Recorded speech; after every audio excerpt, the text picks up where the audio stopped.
The Global Latin Factor Podcast. Welcome you and all to another episode of the Global Latin Factor Podcast, where we talk about Latino everything. That's right. Thank you very much for joining another episode. Once again, subscribe to the channel.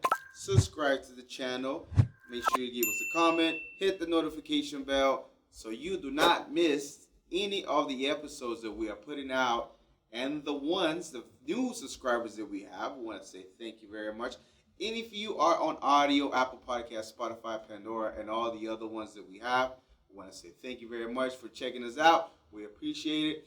As I mentioned before, Feedspot had a 100 Best Latino Podcasts of 2022, and we are number 35 on the list as of December the 17th, I believe, is the last update. So it's awesome.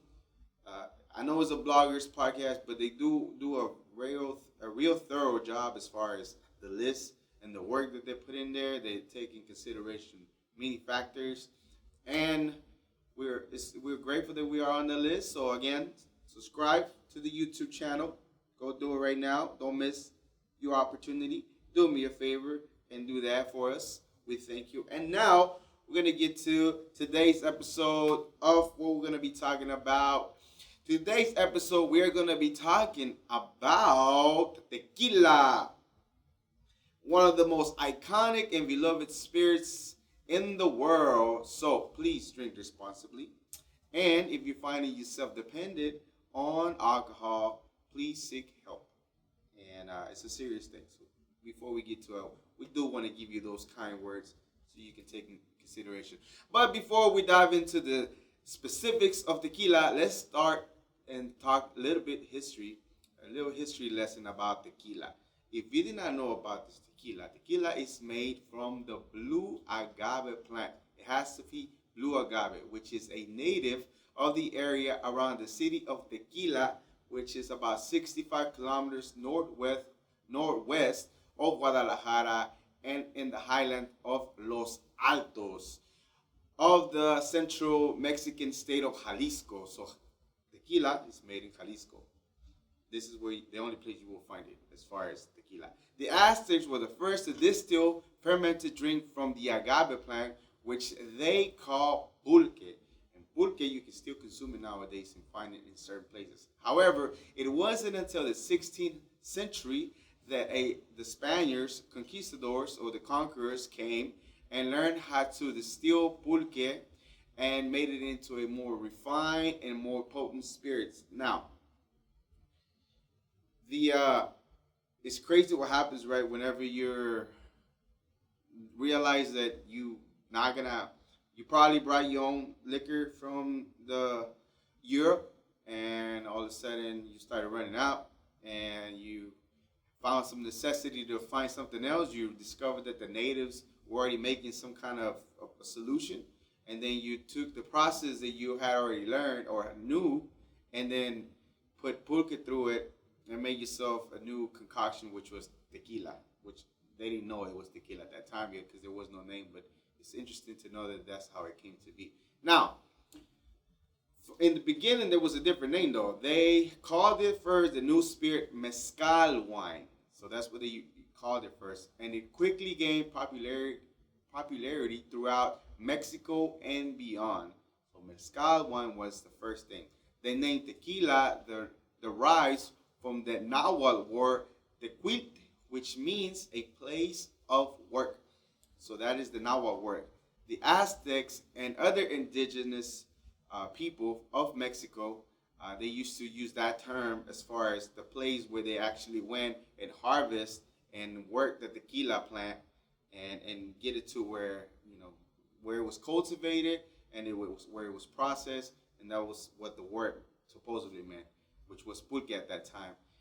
Pulque, again, is a fermented beverage made from the sap of the plant, and that's how it came to be. Now, there's a few different stories, again, just like a lot of things. We don't know exactly how it came to be. We don't know exactly how nixtamal and how the actual process came to be. We don't know exactly when they started to do tortillas. And same thing for this one. There's a couple of stories as far as how it came to be. Supposedly, there were a cave, and people were around the area. Some of the agave plants caught on fire, and then the smell kind of drew the people to what it is, and they tried it, and then they found that it was kind of made them change their personality as far as the way they acted, because of course it had alcohol in it. And then that's one of the stories. Another one that it was provided by the gods to the Aztecs, and or the native people, the indigenous people, and that's how it came to be. So I don't know. It just depends. I mean, I wish I had a time machine so I can go back to the specific time of the actual event or when something happened, like the actual timing, the exact moment where it's like, oh wow, look at this. This is what it is, and they'll be like, man, this is perfect, like, or this is how it came to be. So I can know exactly what it is. But it's pretty cool to go check out some of the videos, go listen to some of the things and some of the stories, or the possibility of where the actual tequila or the actual discovery of how it all came to be, which is interesting. So eventually the term tequila came to be used specifically for the type of mezcal that is made from the blue agave plant. So blue agave plant is tequila. And then the region around Tequila, which is located in the state of Jalisco, is one of the other, the reason why they started using the term tequila. So, okay. So that's kind of what it is. So, but it wasn't until the 1800s that tequila was known as it is today and came to be. So you're going to recognize his name. Jose Antonio de Cuervo received the first concessions from the Spanish crown to commercialize and produce tequila. So that's the first time it actually happened. And he set up the first distillery in the town of Tequila. Again, another reason why tequila gets brought up and the reason why it became tequila. Now let's talk a little bit about the steps of how you generate tequila, how it comes to be. So, exactly the process is of making tequila is it starts with the plant of the agave, and the agave plant has to be the blue agave, and they are harvest, and they reach maturity. Typically, it takes about around anywhere from 7 to 12 years to mature. That is like the time that it takes. Once it's mature, it's it. The leaves then are stripped down. You take the whole area and you just leave the heart or the piña of the plant, and that's what is actually roasted over an oven or a pit.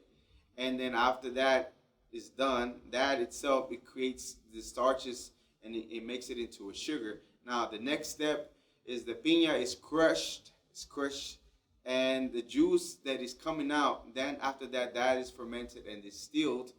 And tequila must be made with at least 51% blue agave in order to be considered tequila. And then the rest of the ingredients are mostly water and sugar. So the actual process itself is, it's a lot of work. It's a lot of work to be able to have it harvest. First of all, roughly 7 to 12 years for maturity of the agave plant. So one, it's not like corn, right? Like you can grow it and grow a lot more and then do it again. So once that plant is gone, or it's not like any other plant that once, like avocado, for example. Once avocado, I don't know if you know this, but avocado actually you can harvest avocado twice a year in the summer, in the springtime, and then closer to the cold time. But it's not like that. Once an agave plant is mature, they cut it, they dig it up, and that's it. And you have to wait for the next one. That's why. Well, we'll get into about the celery tequilas here in a little bit. I'm gonna tell you what I feel about them in just a couple minutes, and I'll tell you my take on it. I'll let you know what I feel about that. There are several different type of categories as far as the tequila, and it's just based on aging and the aging process. Of course, you have your regular blanco or silver tequila, which is bottled immediately after it is distilled, and it has a clear, crisp flavor that is like, and you need the base clear flavor to have the rest of the tequila to come to. The other one is reposado or rested. Translation: tequila is aged at least 2 months in an oak barrel, giving it its smooth, slightly woody flavor because it's been resting for about 2 months. Añejo or aged tequila is aged for at least 1 year on an oak barrel, and resulting in a more complex and more like a nuisance flavor as far as the tequila. Finally, there's the extra añejo tequila, which is aged for, can you guess? Aged for a minimum of 3 years in an oak barrel before it can be called that. Now, let's talk about the business of tequila, and this is where we're going to talk about a little about the celebrities. Let me get to this part, because I will get to the celebrity parts. I don't know, I feel a certain way right now. So let's talk about the business of tequila. Now, there's a few key players in the world as far as tequila comes, and as far as the production of tequila. So the biggest and the most well-known based of as far as tequila is Jose Cuervo, which is produced by the Beckman family, which is they're from Mexico. They've been doing their thing for making tequila for 250 years. And other major players include Sauza, Patron, and Herradura. Some of these you might be familiar with as far as those brands. Now, but it is not just these big brands that have been driving tequila to the market. No, there's been a lot of recently in the years a rise of course, celebrity tequilas, but some smaller artisanal tequila brands have been taking more of a role because, of course, the way that they do it is more traditional and more sustainable, meaning that the tequila, as I mentioned, 7 to 12 years to mature the agave plant. You have to allow the land to rest in order for it to be overworked. There is such thing as overworking the land, and it's not going to give you the quality of the agave plant if you do not allow it to be rested and the process itself of cooking it. So now they have these things where there's a lot of demand because of the celebrity tequila. So let's get into the celebrities and how I feel. When I first started talking about this and started doing this episode, I had a very distasteful way of looking at the celebrity tequilas, but it kind of changed a little bit, but not in the best way. Now, I recently did an episode with the Cancel Show. I did an interview. Shout out going out to We hope that you are enjoying the episode. Thank you very much. Make sure you go and subscribe, hit the bell so you can get more episodes and a lot more content for Latinos. Thank you very much. And now, back to the podcast. Go check out the episode that we did with them, our interview. We talked thoroughly about it, but there was I missed an opportunity to talk about tequila because we were talking about tequila and Manny was feeling a certain way, but I didn't capitalize on what he was trying to say. So I said that if celebrities want to do tequila, which of course, if you're a celebrity and if you have your name and it's being successful because you already have the name and you don't need to spend a lot of money on marketing, and it's kind of fairly easy if you have some of the funds to go. You find a distillery, you give them the idea of what you want, you design the bottle, and then of course they give you the numbers, and then you already have your name as a celebrity, so it's really not that hard to establish and market yourself, which is some of the toughest things. You save yourself thousands of dollars. All you have to do is, if you have millions of followers on your Instagram or social media, all you got to do is say a couple words about what you're doing, and there it is. I see why you will want to get in the business of tequila. Now, my problem is mostly because what we talked about, they rush in the process of the tequila, so that the tequila itself is the quality and the work that is supposed to be put in it is being diluted and being a lot more, because of course they have to meet the man, but the quality itself is being diluted and it's not the most like the way it's supposed to be, the way it was meant to be.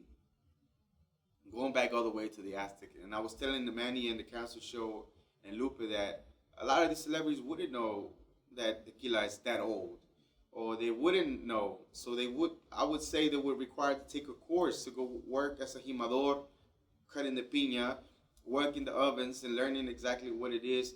And I missed out on the opportunity on that episode with him because he was saying, what are they doing as far as putting back to the community? I wouldn't doubt if some of the tequila companies are putting back to the community. They are building jobs. Technically, some of the distilleries are not, they're already there. They're not bringing any additional work to those. There's maybe, I believe, is the Rock that does have their own distillery and creates more jobs. But I don't know exactly how much money are they putting into the communities in there. Not to mention another thing that Manny said is that I didn't capitalize was, what are they doing with the tequila is Mexican. It's from Mexico. There's nowhere else in the world that you can make anything. You can make stuff from agave and blue agave, but you can't call it tequila because it's not from the region that it needs to be, from Jalisco and those areas. So you can't name it. It's not possible. It's illegal. The government will come after you. It's not possible. So because of that, some of the celebrities should be like literally putting some like public relations or help or benefit to some of the issues that the Mexican people go through within the communities, or what they do in the community, and some of the immigration issues that we have to deal with. I mean, they wouldn't be making a buck if it wasn't because they're doing it. I see the opportunity. I see the reason why it makes a lot of sense, and a lot of them is driven. And there is a few of them that do spend the time to learn about. Some of them do produce what it looks like a day, making it seem like they're doing that, and really, maybe some of them have some passion, but you can tell some of the ones that are literally are doing it for the bottom dollar, as far as not even getting the name correct. Like, how in the fudge are you gonna be doing this and not even like know how that tequila goes first and then everything else? Is like, are you serious? Like, just say what it is. Say what it is. Say you're doing it for the dollar. You don't really care for it. Doesn't matter. They put in your name and that's it. Which, again, to each their own. But if they are going to, again, the Mexican, I want, when I first started doing the episode, I wanted to mostly put it on the celebrities. Like, I don't know nothing. You don't do that. But at the end of the day, it's like, how can you blame them if that? And not to mention, it's so easy that the Mexican government that protects the brand itself allows it to happen and not to require any more from the celebrities to be able to produce tequila. So you can trace the where the distilleries or what distilleries is making what, based on the number, I believe. And there's only a few distilleries that make a lot of the celebrity tequila that is out there. But with all those celebrities and all the gold rush to make tequila because it was so profitable, Clooney sold his company, Casamigos or whatever it is, for $1 billion. I understand that part as to why.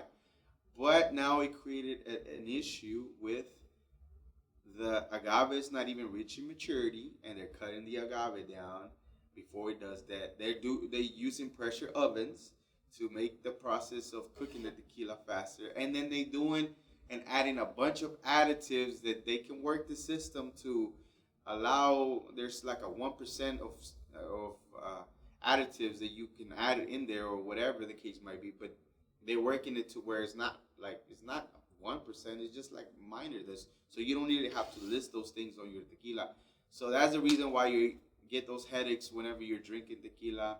And we'll talk about the way that you're supposed to drink, if there is even a way. I'll let you know here shortly, but that's my take on the celebrity tequilas. I just don't appreciate the fact that there's maybe a few handful they do have a passion for it, and they know, but some of them really do it for the bottom line, which is cool. But a lot of times, can you really blame them if the Mexican government allows them to do this? I mean, but the ones that do, it would be great if they were able to support certain things that Mexican people, because it is a Mexican beverage originally and can only be made in Mexico, to help out the community, not to mention assist with some of the challenges that we have, which will be, immigration or different things that we have to go through. It will be greatly appreciated, even if it's just for a PR, just to give us a hand as far as the things that could help us out, could help the community, could help the Mexican community, could help the people that actually are the ones that are, the reason why tequila even exists. So, it's a combined effort from the conquistadors, but at the end of the day, it's still a Mexican product. It's still a Mexican product. You can't make it anywhere else. Okay, so enough of that celebrity thing. Now, tequila is also a major export in Mexico. So the majority of the production is done in, as far as in Mexico, in the state of Jalisco, as we mentioned earlier.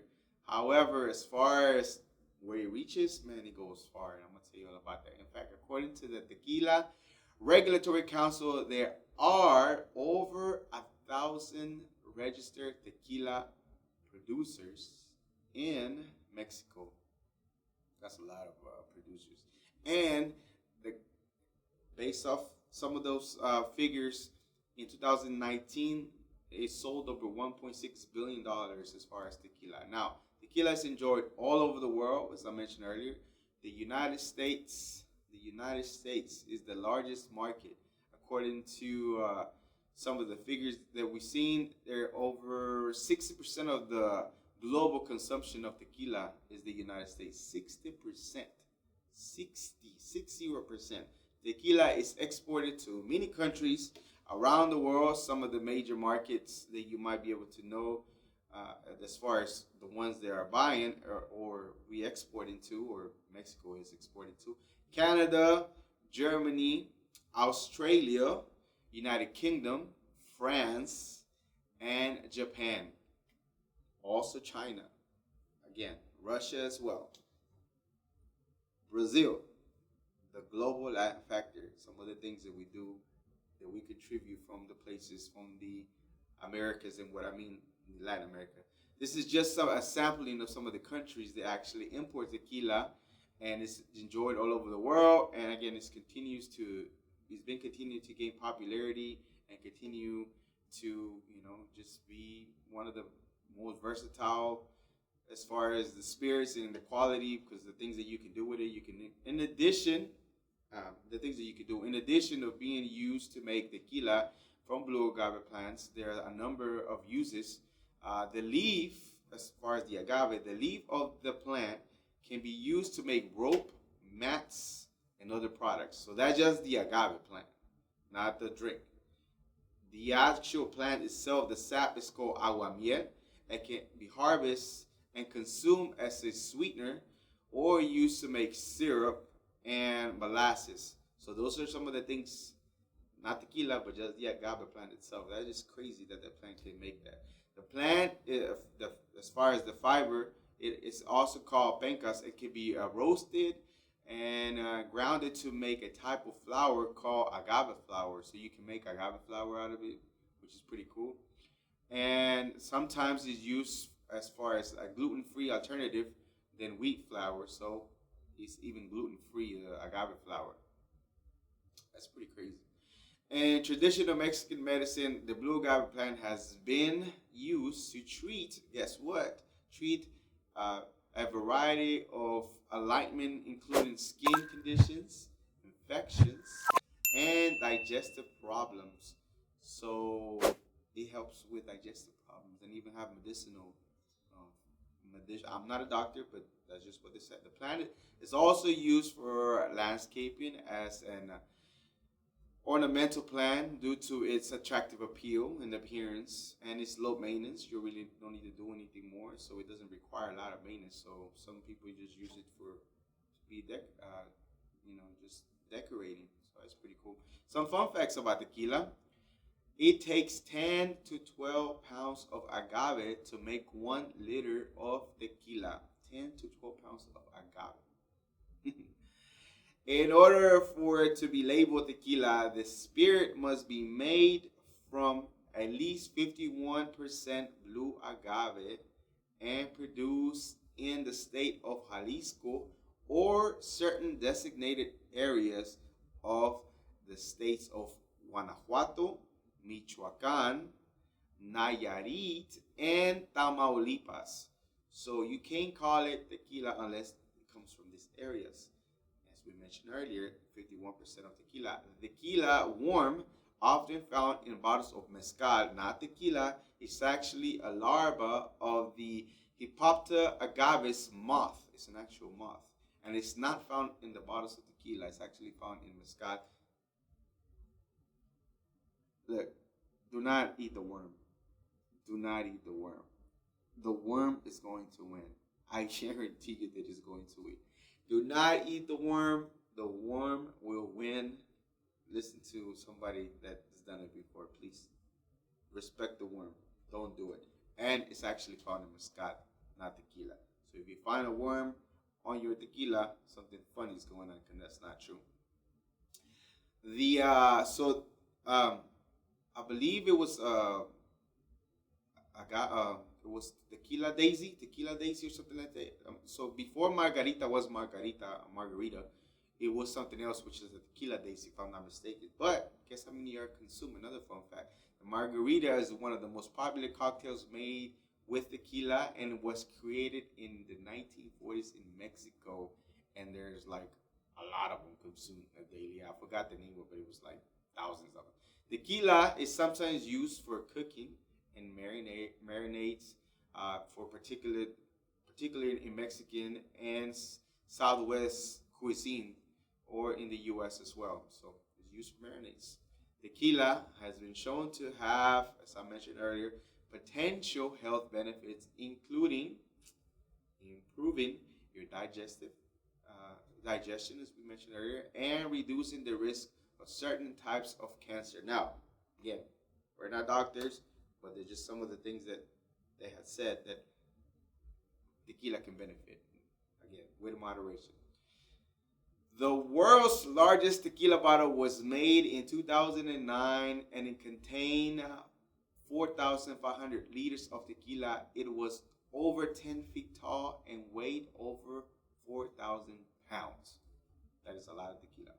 And whoever drank that probably had a nasty headache the next day. There's not one certain way to drink tequila. It's a matter of personal choice. Now, as far as the people that I know that I talk to about tequila and the way that you're supposed to drink tequila is not a shot, even though you can, but you're supposed to drink it in a shot and sip it very slowly to be able to get all those flavors in your mouth. No salt, no lime. Some of those were made, but again, it's each personal preference, whatever you like. So some people prefer, as I mentioned, to sip it very slowly, savoring all the flavors of all the work that was done to warm up your mouth before swallowing it. So you kind of sort of mess around with it. So again, you just got to take your time with it, because it took a lot of time to create. Others prefer to take a shot. I'm not against that, but again, to each their own. It just depends. A lot of the time it's just for social gathering and social activities. Tequila can also be enjoyed straight up, on the rocks, and mixed with different type of cocktails. To each their own. Again, tequila usually sits by itself. Very versatile spirit, can be consumed in a variety of ways depending on your personal choice. So it's up to you, however you feel, whatever your preference is. With the lime, without the lime, it just depends. Whatever you like. So, but please consume, regardless of how you drink tequila and how you choose to drink tequila. Please, it is important to drink responsibly and in moderation. Again, and if you're having problems with alcohol, we recommend you get some help. It is an alcoholic beverage, and you could become dependent on it. So, but please also drink very responsible.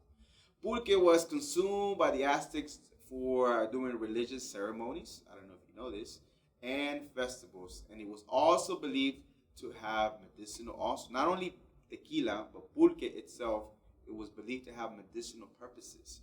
Now, it was mostly commonly consumed by the Aztec nobility, and was sometimes offered to the gods as a sacrifice.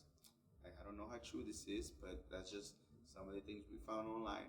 As in the Aztec society, as far as pulque was, it was consumed by both men and women. And even though there's really not a lot of documented, mostly it was consumed by men. And there's also limited information about the role that women played as far as producing and the actual consumption of it. But it's believed that they both were able to, drink pulque because it wasn't tequila yet, and was able to consume by both. However, it's likely that women were involved in the production of pulque because, again, it was just the agave plant was very important source of for the Aztecs as far as what it was used for, and for variety of purposes they used the actual agave and the pulque, including the production of pulque and just producing pulque. So the agave, besides pulque, as I mentioned earlier, all those things that you can use, it was plenty. So it's a beautiful product. It's a beautiful creation that it mixed native and however they found, whether it was provided by the gods or not, or deities, to where the conquistadors, the Spaniards, came and brought their technique to create, and to where now it's protected, and there's only a certain regions that you can name tequila and have blue agave. But it's kind of sad that the Mexican government doesn't put more restrictions on the celebrities, because they are really diluting some of the quality of the product and the way that it's created. Now, again, I felt a certain way for the celebrities, but by nature, I see the reason why they would. And the ones that really do take their time to have a passion for it, to create it, shout out to them. But all the other ones that do it, that's the reason why I feel like there should be more restrictions from the Mexican government as far as to. And if you feel like a certain way for the celebrities, you don't have to buy their tequila. You do not have to buy their tequila. There's artisanal tequila for smaller batches and smaller amounts. They do respect the 7 to 12 years that it takes to mature. They do go through the process of 48 to 72 hours to cook the piña, the heart, to distill it, and not adding any additional preservatives to it, any additional coloring, none of the other stuff. It's just straight up agave, breaking it down, distill, and that's it. No additional stuff that they need to put in there, because it's not necessary if you're doing it the right way. But if you're rushing it, if you don't even let the plant mature, and if you're cooking it extra fast, that you're not allowing it the time that it needs to, and then you're just hurrying up and pushing it out there because there's money to be made. I know there is a problem with that. And you can always, again, not buy their tequila if you don't feel like it. I'm not telling you not to, but if you want to make a difference, there's one way. If you enjoy tequila, find the ones. All the information is online as far as who's the distilleries that make tequila and who is the ones. Literally, there's few of where, and it's easy to find somebody that you can see their history, that you feel more connected to, that respects the process, and you'll be able to taste it. You'll be able to taste the difference whenever you try their tequila, if you don't want to. And if you do want to keep supporting the celebrity tequilas, but you feel that they should be doing more for the community, you can always express, and hopefully, I'm not saying boycott, but pressure them to do something to help the community, because there are a benefit in the things that the Mexicanos, the tequila, is producing and is coming from, and they're fattening their pockets. So it's only fair, because they're doing that, there will be an exchange of what are y'all doing for us. You are taking our culture, you're taking it's almost borderline a little bit of, exploiting our culture, but we have the say-so if you wanted to have results to pressure. What are you doing for the community? What are you doing for the Mexican community, even here in the United States that consume 60% of the total market of consumption of tequila. What are you doing? So it's up to you. It's up to you, whatever you would like to decide. But I wanted to cover this because I thought it was very important. I felt a certain way for the celebrities. I still feel kind of weird, but I understand it.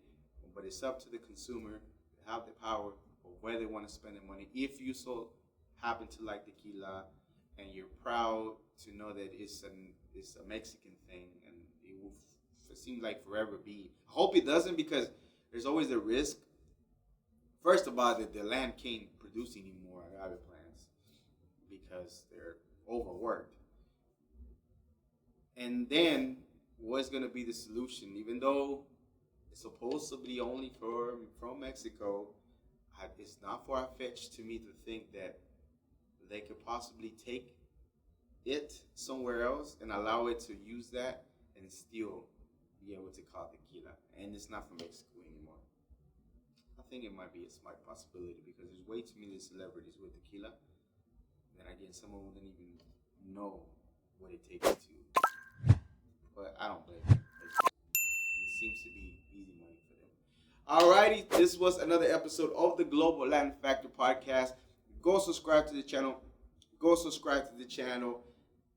Do me a favor. Don't miss an episode. If you're on audio, go write us a review. We appreciate you very much for checking us out and checking out this episode. Subscribe.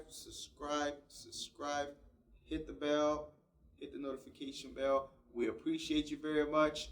Until the next episode. And remember, we are just like you. We are the spice in this melting pot that is the world. Thank you very much for checking out another episode of the Global Latin Factor Podcast. Subscribe to the channel. Thank you very much. It helps us a lot. You're already here, so give us a like, give us a subscribe, and give us a comment. We appreciate you very much. Thank you.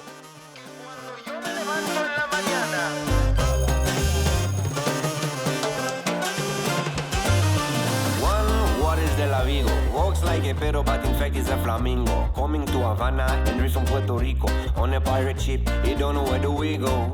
The birds of the jungle chasing